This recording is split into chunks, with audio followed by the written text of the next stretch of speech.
I could watch candy canes being made all day long. And I could eat them all day too. Pretty certain. They were not originally a Christmas treat, but today about 90% of all candy canes are sold between U.S. Thanksgiving and Christmas. Enough to stuff billions of stockings every year. Nowadays, it just isn't Christmas without this festive sugary stick. But how did the candy cane become a Christmas tradition? And what did it have to do with stomach pain? A German choirmaster, Christmas trees, and a crooked machine. Keep watching for all the twisty details. Although they come in multiple flavors and colors, candy canes are best known for their iconic red and white stripes and cool minty taste. But they didn't always have a cane-like crooked shape. It's like you're trying to take away my whole Christmas. Pulled sugar candies first appeared in the 17th century. These sugar sticks quickly became popular, but their origin goes back even further.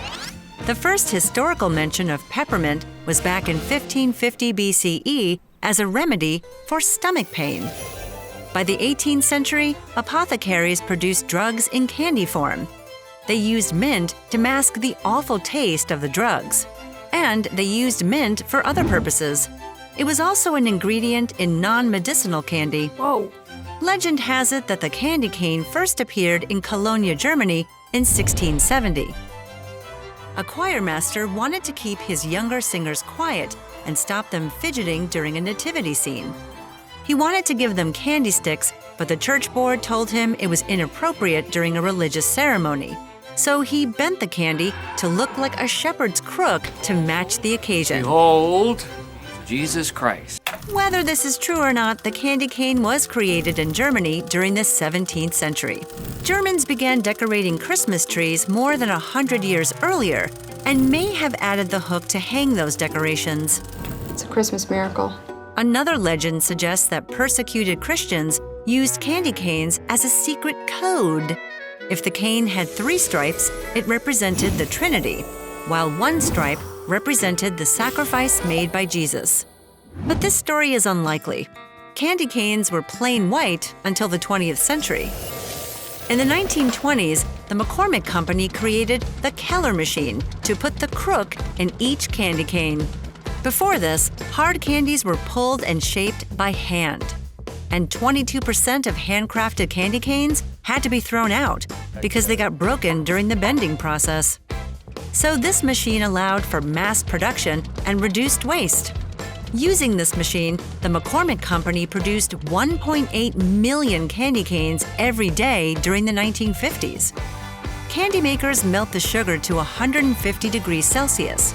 Once it's cool enough, they stretch it over and over, exposing it to air and turning it white. Next, it gets decorated with stripes, stretched, and shaped.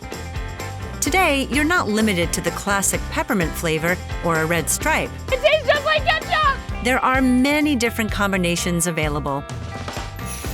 Created in 2012, the record for the largest candy cane is 15.5 meters long, set by pastry chef Alain Roby.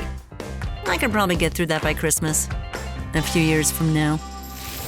More than 1.7 billion candy canes are produced every year in the U.S. According to the U.S. National Confectionery Association, it is the #1 selling non-chocolate candy in December. But if chocolate is more your thing, we'd be happy to tell you the bitter history of that sweet treat on another episode of Origins of Food.